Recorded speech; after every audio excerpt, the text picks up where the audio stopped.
What's up, everyone? You're listening to WXSU. I'm JjLee, back again with the JjLee Hockey Show. And once again, just like always, I'm just going to talk about the different stuff going on in the NHL. Same as always, like I said. First up, last week we saw Daniel Sprong traded from the Seattle Kraken, from the Vancouver Canucks to the Seattle Kraken for future considerations. And he's been one of those guys that he shows great flashes at times, but never really continues it. Like, he'll be a first liner at times, but then just kind of disappear, be like an average middle sixer. So this season last season he had 18 in 76 games played with Detroit. He had 18 goals and 25 assists for 43 points. So those are solid second line numbers. But then this year, he currently has just, in 9 games played with Vancouver, he currently has just 1 goal and 2 assists for 3 points. So he's just very inconsistent. When he's playing good, he could be on the first line with like he could be that guy you put with like let's say you have two superstars on the first line. He could be that third guy you put with them. But when he's not playing good, he's just kind of invisible. So this trade also, for future considerations, it's kind of this. I feel like it's the same as any other future considerations trade, but yeah, it'll be interesting to see. This will be his second time in Seattle, so we'll see how he does. Moving on, we saw Anthony Mantha of the Calgary Flames. He's out for the season with an ACL injury. The Flames reported, and this season he currently has, in 13 games played, 4 goals and 3 assists for 7 points. And I feel bad for him because it's like every time his career has not been able to never been able to get on track or get going. It seems like every time he has hope, he gets injured. Remember when he got to Washington a couple years ago and he was doing really good? He then got injured. Or the following, he had traded the trade deadline in 2021. Then in the 2021-22 season, what was supposed to be his first full year in Washington, he got I forget what his injury was, but he was injured for like over half the season. Like he got injured in November and didn't play again until March. So I want to say it was a shoulder injury. I could be wrong though, but yeah, it's like every time it looks like there's hope for him, something happens. And now he's had a few other smaller setbacks since then, and then now he was doing good in Calgary when we first started, and it looked like if Calgary was going to not make the playoffs, he was going to get traded to a contender, maybe even maybe be part of a team that could go on to win a cup. But now he's injured and he's going to miss the rest of the season. So I do feel bad for him. I hope he's able to recover, or I wish it was a smooth recovery, I should say. But yeah, it's unfortunate for him. Moving on, we see Max Pacioretty for Toronto. The Maple Leafs report that Max Pacioretty is injured for week to week with an lower body injury. And this season, Pacioretty currently has 2 goals and 4 assists for 6 points in 13 games. So he was brought in to help them. They're like middle six, mostly playing like the third line, and he was a solid addition for a third line. But he is injured now. Week to week, it shouldn't be too bad, but we'll see. We'll have to wait and see. Week to week could still be like over a month. So we'll see how long he's out for, but it is a tough loss for Toronto, and as far as the depth scoring goes. So next we saw Igor Shesterkin. This was reported by Larry Brooks. Igor Shesterkin is like he said Igor Shesterkin is likely to get at least $12 million on his next contract, which he's playing. I mean, he probably is worth it. Or as of now, this season he has a .914 save percentage and 2.78 goals against average. He's been a huge reason the Rangers have been as successful as they've been. Of course, that is a good team, but Igor is obviously like the star of that team. Like he's the main reason to success. And it's just one of those things I've talked about this before, but I feel like while I understand that $12 million is a lot of money, and you're taking a huge risk paying a goalie that much money, it's going to cost them in other areas that's going to cost them in other areas too on the team. I really just can't see this team going anywhere without Igor, because we've seen so many times when the when they've been in the playoffs and their other stars just disappear, like Panarin, Zibanejad, Kreider, and it ended up being Igor who had to carry them. So I understand that you need depth on your team and everything, and that's going to and restart giving Igor that much would definitely cost them there. But I just really can't see them going anywhere without Igor. So I feel like it's just one of those kind of tough situations where you just have to pay him. Even like I said, I think he technically is worth it. Although if he really wants to win, if he really wants to help the team, then I would say he probably should take a team friendly deal.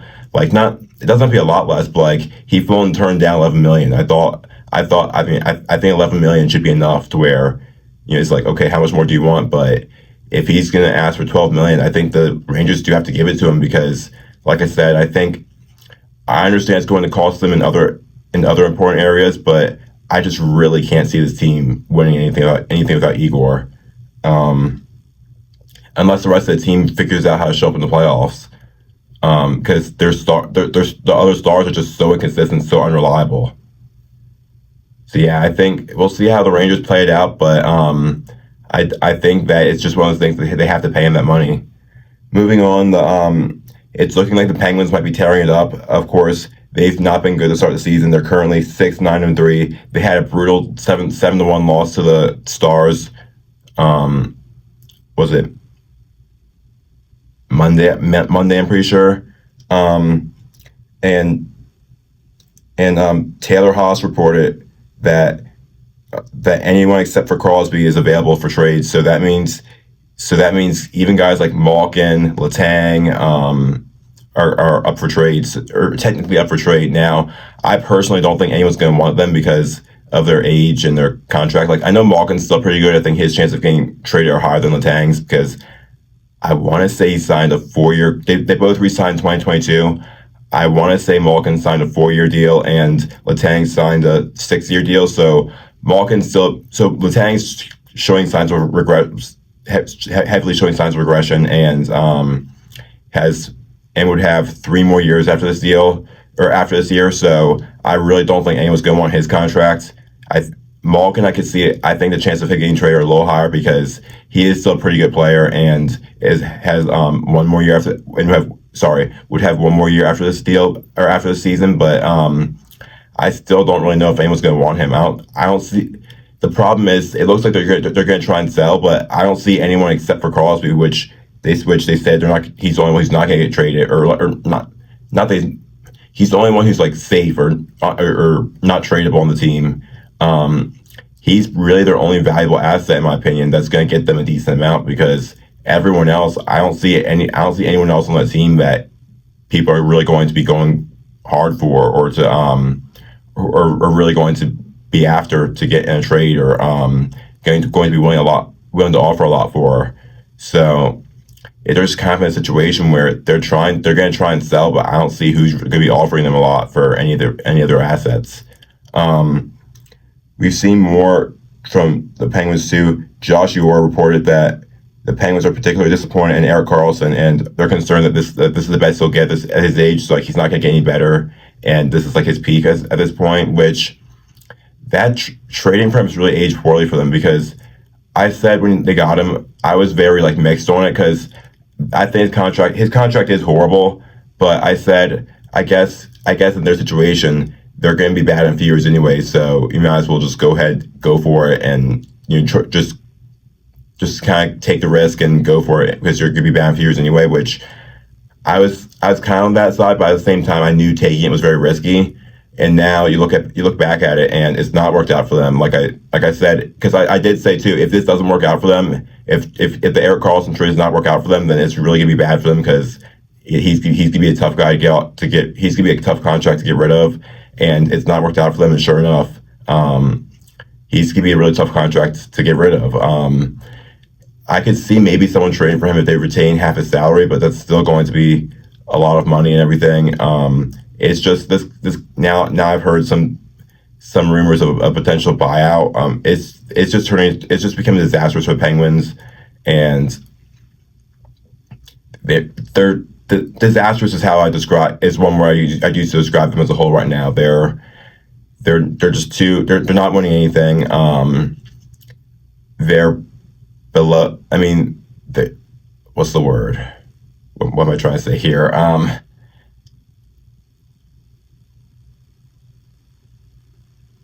Yeah, I just can't see this team. I just don't see going anywhere. I don't see them being able to I don't see them being able to fix this in the off season because, like I said, they just don't have a lot of money and they don't have a lot of valuable assets to give up. So I think it's just going to be one of those things where they're just going to have to go through the painful rebuild where they suck for a few years just so they can get some good draft picks. But yeah, it's not their future's looking very gloomy right now. Um,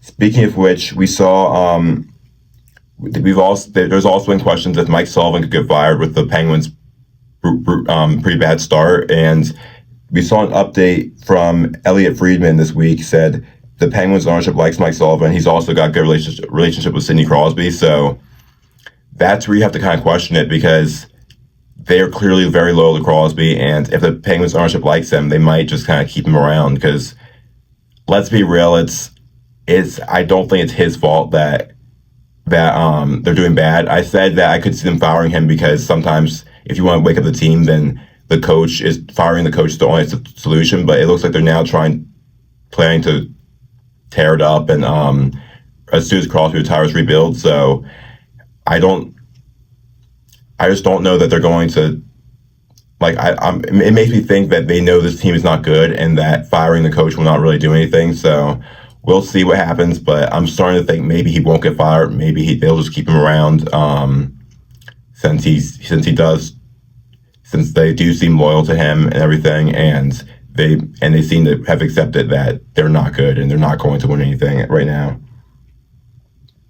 But then as part of their plan to sell, we saw a trade and they traded Lars Eller back to the Washington Capitals. Obviously, the Caps traded Eller the 2023 trade deadline to Colorado, and then in the 2023 offseason, he signed in Pittsburgh.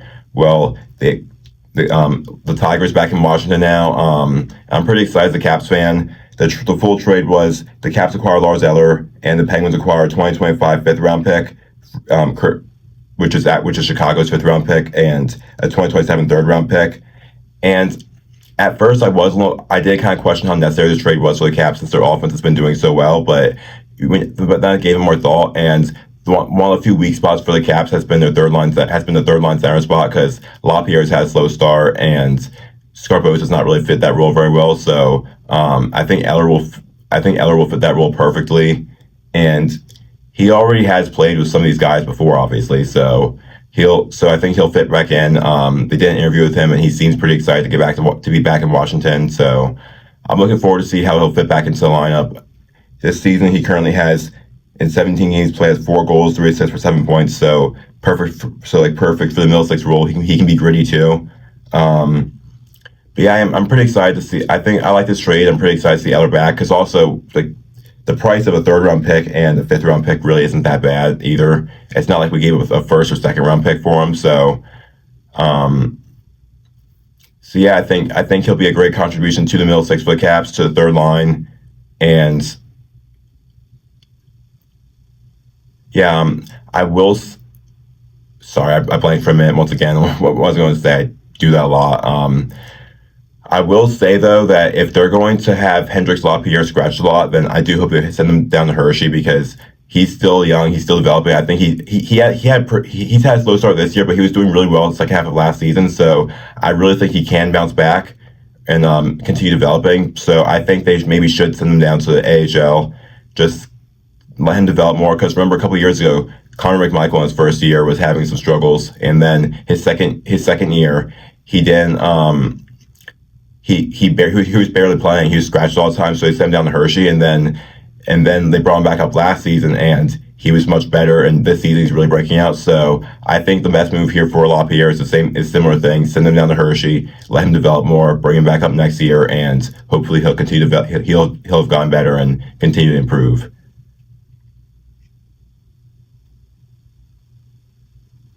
Next, we had retirement this week. Matt Irwin. had played 461 games, 25 goals, 68 assists for 93 points. He played 153 games for the Sharks, 2 games for the Bruins, 195 games for the Predators, 9 games for the Ducks, 24 games for the Sabres, and 78 games for the Caps. So he was always that kind of up and down defenseman who was, I mean, he was in and out of the lineup a lot, but he was a gritty guy or trying to earn a spot in the lineup. So it's a shame that he didn't get signed this year. So my guess is that he kind of decided, I'll just retire. So it's unfortunate to see that, obviously, but congratulations to Matt Irwin on his career, and best of luck in retirement. Next, we saw we saw some history this week. Connor McDavid's, I think it was last night. Connor McDavid reached 1,000 points, 659 games played, so that's the 4th fastest all time. And we're obviously just seeing some amazing history here. McDavid is clearly going to be a top 10 player all time, and it's just amazing what he does. Like the players who got faster than him were Gretzky, Wayne Gretzky, Mario Lemieux, and Mike Bossy, all-time greats. So McDavid is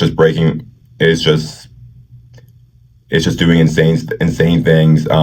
He's only 27 years old and already has 1,000 points. That's just crazy. So congratulations to McDavid, and now we'll see if he reaches 2,000 in his career. I think it's possible. I think the thing with asking if he's going to reach 2,000 is you do have to question how will his 30s go, because he should still remain a pretty good player throughout his 30s. But we've seen players before, like Wayne Gretzky, his numbers really dropped quite a bit once he got into his 30s. It's just no one really talks about it because his numbers were just, because he still had elite numbers in his 30s because his numbers were just so elite when he was in his when he was in his prime. But you compare his numbers like in his 20s to his 30s, and they really dropped off quite a bit by 32, 33. So I think McDavid will still be a pretty good player throughout his 30s. I think he will still be among the best in the league, but you still really don't know. It's always questionable how a player will be in his 30s, and yeah, so we'll see if he reaches 2,000 points. I think he definitely can do it, but it won't. But there's some people who act like it's going to be easy for him, and I'm not sure I'd say that. I think it could still be a challenge, especially as he gets older. But yeah, McDavid is clearly going to be an all-time great, regardless. Top 5 player all time, unless something terrible happens, like he gets injured. So congratulations to him once again on reaching 1,000 points. It's insane at 27 years old. And then we also saw Andre Vasilevsky became the fastest goalie in NHL history to win 300 games, which he did in 490 games. So he's been another great player to watch. He's been one of the best goalies in the league, obviously, for the past decade. And of course, wins are a team stat, and the Lightning being this amazing team, it helped him a lot. But he's been an amazing goalie in his own right, and the Lightning definitely would not have had the success they've had without him. Of course, they've been great in other areas, but we know having good goals is important, and he's been lights out. There's been years where he's been lights out for the Lightning, especially in those 2 Stanley Cups. So congratulations to Vasilevsky on this amazing accomplishment, and yeah.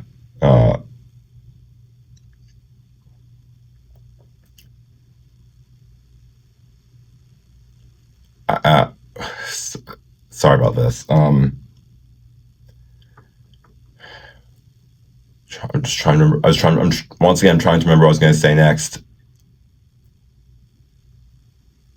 I don't even know. Sorry about this. But yeah, Vasilevsky, 300 wins. Congratulations. Moving on, Frederik Andersen, as we know, has been injured, and Rod Brind'Amour, Hurricanes coach Rod Brind'Amour, was asked about it. He's currently listed as week to week, and Brind'Amour replied, quote, "Way longer. That's what I'll say." And this indicates that Anderson could be out long term, which really is a shame because he was out for most of the last season. But when he played, he was amazing. And this season, he's only played a few games, but was also really good. So he's a great goalie when he's healthy, but he's just never healthy, and it's always a shame when that happens because he put. I want to say. This is just off the top of my head. I want to say he had like a .932 save percentage last year when he played. Like he had some pretty insane numbers when he played last year. Of course, I don't think he'd play like that if he played the entire season. But bottom line, he's still capable of being an amazing goalie, and he's despite his age. And it's a shame that he misses so much time. Moving on today, we saw the Vegas Golden Knights re-sign Brayden McNabb to a 3-year deal worth $3.65 million a year, and I think this is a good deal for Vegas. This season, McNabb has 16 goals in 16 games played. Sorry, he has 1 goal and 1 assist for 2 points. But he is a defenseman, and his defensive numbers the past few years have been pretty good. So I think this is a good deal for Vegas. He's a solid. He's a key contributor to their second pair on defense. So yeah, I think this is a good deal for Vegas. 3 years. He is in his 30s, but 3 years isn't like that long of a term. So yeah, I think this is a good deal for Vegas. I like it for them. And then reported by Michael Russo, Matt Zuccarello is out 3 to 4 weeks with a lower body injury. Obviously last night, or well, geez, was it 2 nights ago? Anyway, he in a recent game he got hit by, I think, Brock Faber's shot and in the groin. So it's probably a groin injury. I think I saw he had to have surgery. So it will be a loss for the Wild, because this season Zuccarello currently has 6 goals and 8 assists for 14 points in 16 games. So he's a really good top 6 guy.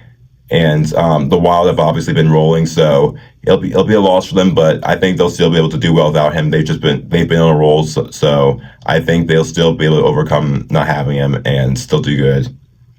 Anyway, I'm gonna take a break, play some music, and then I'll be back in a few minutes. Welcome back, everyone. Now I'm gonna talk about the progress, or like not progress, like the recent performance of some of the teams around the league. I'm not gonna go through all of them. I'm just gonna talk about some of the ones where I think there's like really noticeable stuff to talk about. First we have the Boston Bruins are still, mid. They're 3-2-1 in their last 6 games, so that's not like terrible. However, it's still mid, and they did have a brutal loss to the Stars, 7-2.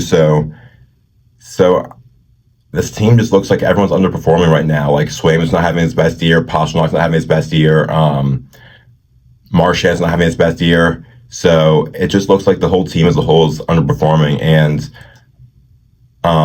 I still think they will bounce back. I think they will get their game, get back to being the Bruins that we're used to. But it is definitely surprising to see that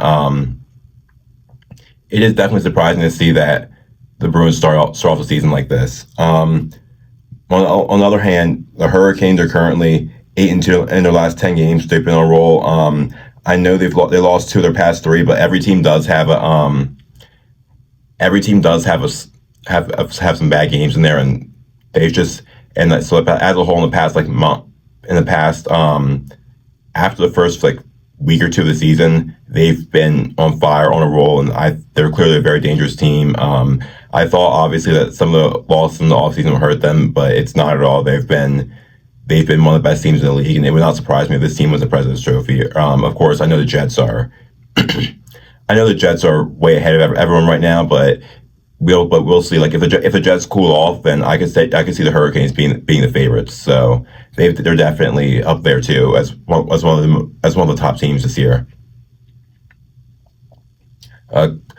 Colorado's heated up. They've won 4 of the last 5, which I think this team's really good when they're healthy. Because remember, they start off the season, they got so many players injured so quickly. Of course, some of them were injured heading into the season, but it was insane how many injuries they had a few weeks into the season. And then now they've gotten a few of their players back, and no surprise, they're doing better now. So I think Colorado's an amazing team when healthy. The problem is they're just so injury prone. So we'll see if they can stay healthy the rest of the season. But hopefully they can, obviously. But I think if this team's healthy, then they should easily make the playoffs. But it just becomes questionable when they're not healthy, because McCarr, McKinnon, and Ronson have been doing amazing this year, just like always. But when all the supporting cast were injured, then it really was a very top heavy team, very shallow. So if their stars and their depth can stay healthy, then I think they're a playoff lock like always. But it does actually get questionable if they're injured if they're injured all season the way they've been so far this year. But they're getting some of their players back, and they're starting to do better. So we'll see if it continues for them. Dallas had consecutive games, putting up 7 goals this week. On Monday they beat the Penguins 7-1, and on Thursday they beat the Bruins 7-2. So they're once again one of the most elite teams in the league. Powerhouse in the Central, and they're like their offense is elite, their defense is elite. I will say it is kind of concerning seeing Jason Robertson because he's not been. He had a down year last year compared to his 2023 year form, and this year he's kind of regressed even more. So we'll see if he can get himself back on track. But the rest of the team is still doing great. Wyatt Johnston, Logan Stankoven, Rupe Hintz, Miro Heiskanen. So we'll see if Robertson can get back on track. But either way, the Stars are once again a very elite team.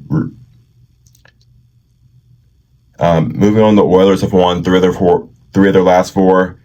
Have won 3 straight and 4 of their last 6. And it looks like they're back too. Of course, they had very slow. They had a brutal start, but that happened last year, and they heated up in November and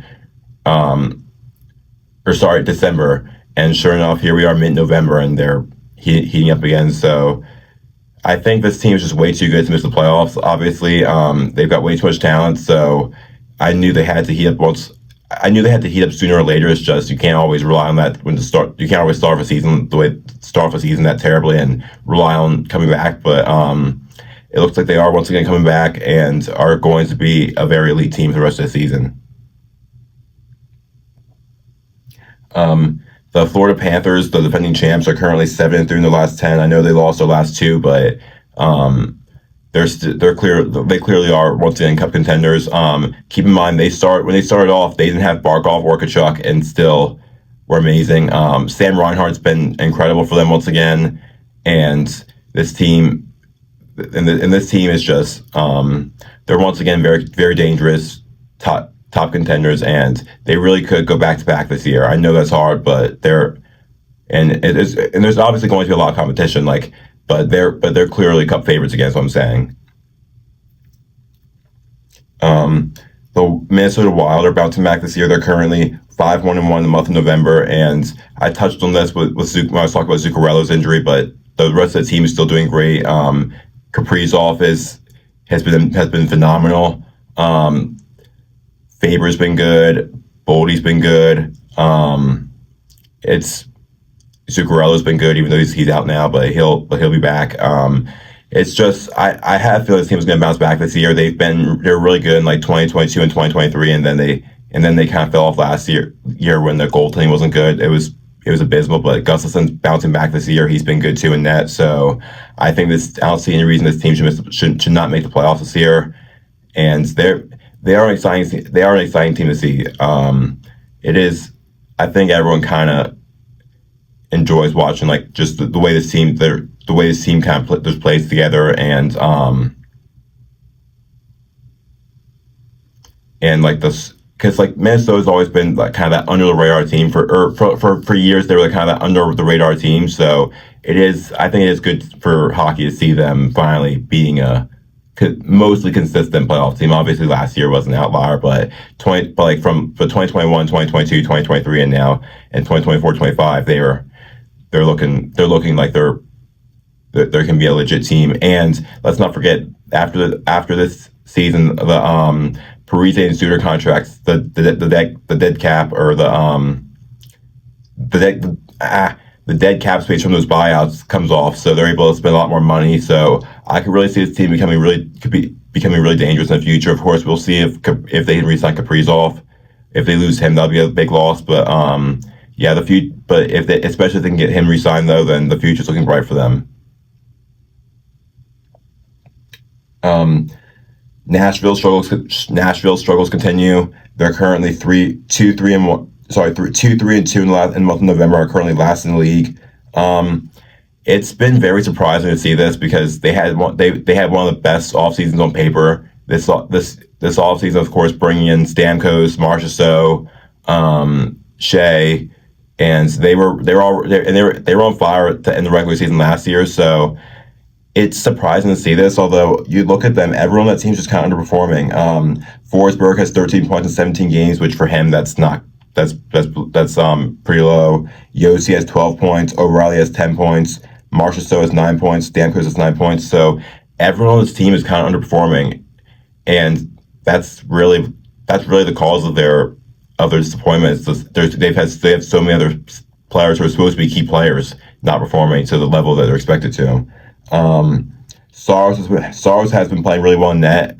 He currently has a .911 save percentage, but the rest of the team has just been very disappointing, and unless they pick it up, then I really don't know. I really don't see this team making. I really don't see this team making the playoffs, or things getting better for this team if they don't pick it up, because your goalie just can't carry that much weight. The rest of the team has to show up. Another very underwhelming team this year, the Ottawa Senators. They are currently 3-3-1, and in November, and are currently 8-7-1 on the season. And I still did not think this team was going to make the playoffs this year, but I thought they were going to finally take that big step forward, be like a borderline wildcard team. I said I could have seen them in the playoffs. I didn't predict them to make the playoffs. My predictions, but I had them outside playoff spot or outside wildcard spot, and it just doesn't. It's still, for some reason, it's not happening for them, and it's like for the past few years we've been thinking they could break out.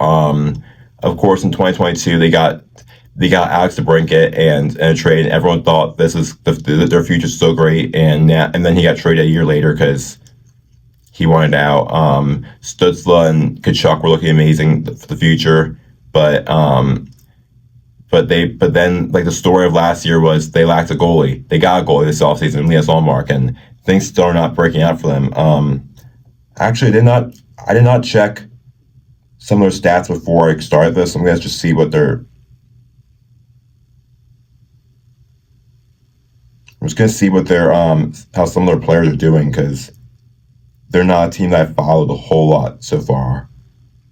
I mean, Stützle and Tkachuk are doing well, but everyone else, after like Stützle, Tkachuk, then you got Batherson. So Stützle has 21 points, Tkachuk has 19, Batherson has 16, but after that kind of drops off. You got Josh Norris at 12, Giroux with 12, Shabbat with 11. Like, it is like they're not like great, but it is kind of surprising still, like with some of these guys still doing pretty well, that they're not at least improving. So we'll see if they turn it around, but as of now, it is kind of surprising to see the team doing this.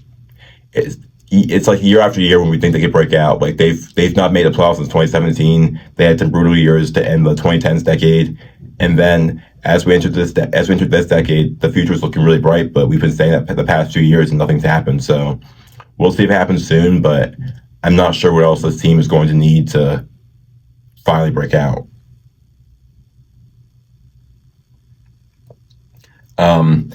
Tampa Bay's had a rough month. They started off good, but now they're currently 1-3-1 in November. So, I mean, I wouldn't say this is a concern for them. Every team has a slump, like I've said before, and I think they're just kind of going through a tough time, but a rough time for them in their season, which is going to happen. But it's just something that no one really saw coming after the start to the season, that they'd be like this in November, or that they've had the first half of November would go like this for them, I should say. But I think they will bounce back. I think they will get back together. I don't think their start was a fluke. I think they are a legit team still, and this is just kind of has been a rough couple weeks for them. Vegas is on a roll currently, 3-1-1 in November, and then the Jets, obviously big storyline in the NHL. They've had the best start. They've now had the best start to a season in NHL history. Currently 5-2-0, already having 30 points in 17 games. And you just look through their lineup. Kyle Connor has 22 points, 17 games played. Scheifele has 21 points. Ehlers has 20 points. Pionk has 17. Morrissey has 17. Velarde has 14. Perfetti has 13. Niederreiter, Nemesnikov, and Lowry all have 12 points. So 3 guys with 12 points are tied for 8th on the team. Are tied for 8th in points on the team, and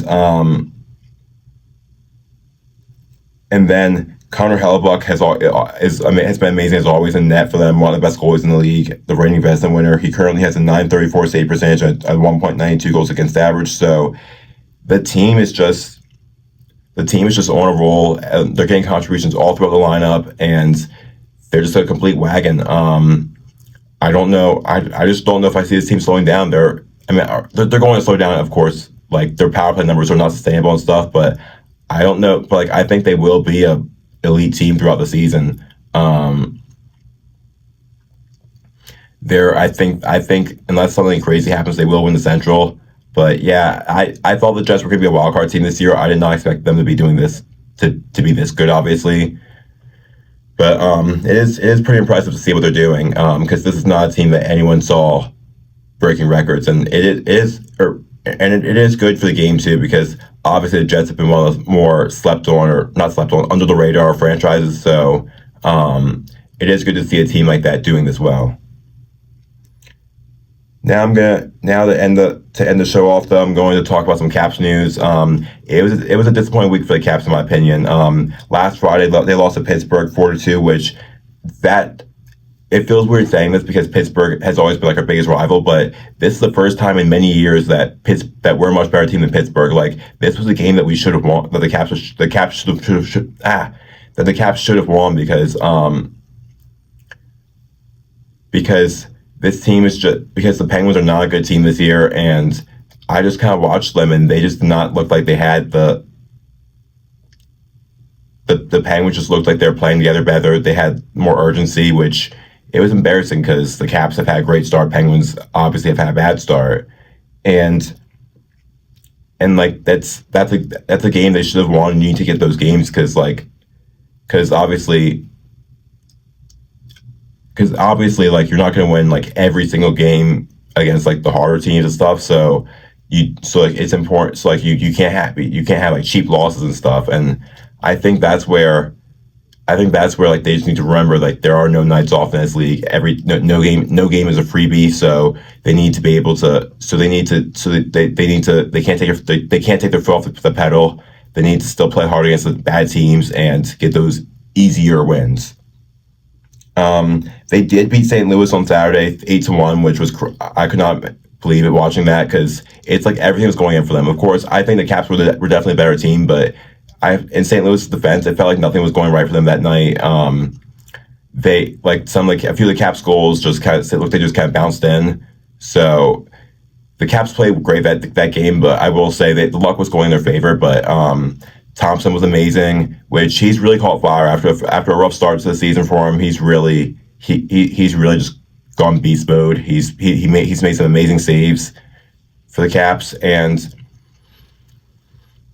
that was a fun game to watch. It was really high scoring, but then on Wednesday we saw them lose to Toronto and in that game they had a 3-1 lead with 6 minutes left, and Toronto tied it, scored 2 goals in the final 6 minutes, and then won in overtime, which that's probably been the most painful loss all season, because the Caps were playing so well in the first 2 periods. Their passes were like tape to tape. They were playing really in sync.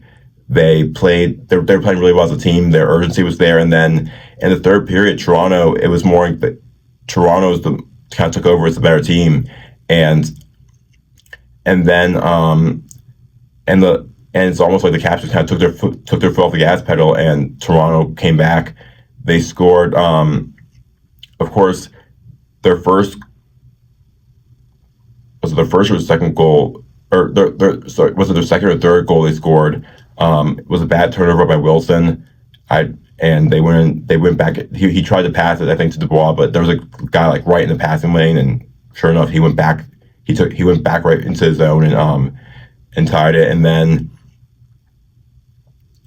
then Toronto pulled and then what was really frustrating is Toronto pulled the goalie, and they had multiple times, and the Caps had multiple opportunities to put it in the open net, but they kept passing it, I guess, trying to find the perfect opening, and they just never took a shot. And I'm like, that's where you just have to shoot the puck. Don't keep trying to get the perfect opportunity. Don't like you're trying to be too selfless. Don't try to be cute. Just get the puck in the net and get the game won. Because if they were literally a shot away from winning the game, but no, instead Toronto takes it back down and scores. And then in the overtime, it was even worse. The first like 2 minutes of overtime, Toronto had the puck almost the entire time. It was embarrassing. I was surprised the Caps made it as long as they did in overtime, because they did turn up a little bit after the first like 2 minutes, but I'm surprised Toronto did not score in those first 2 minutes of overtime.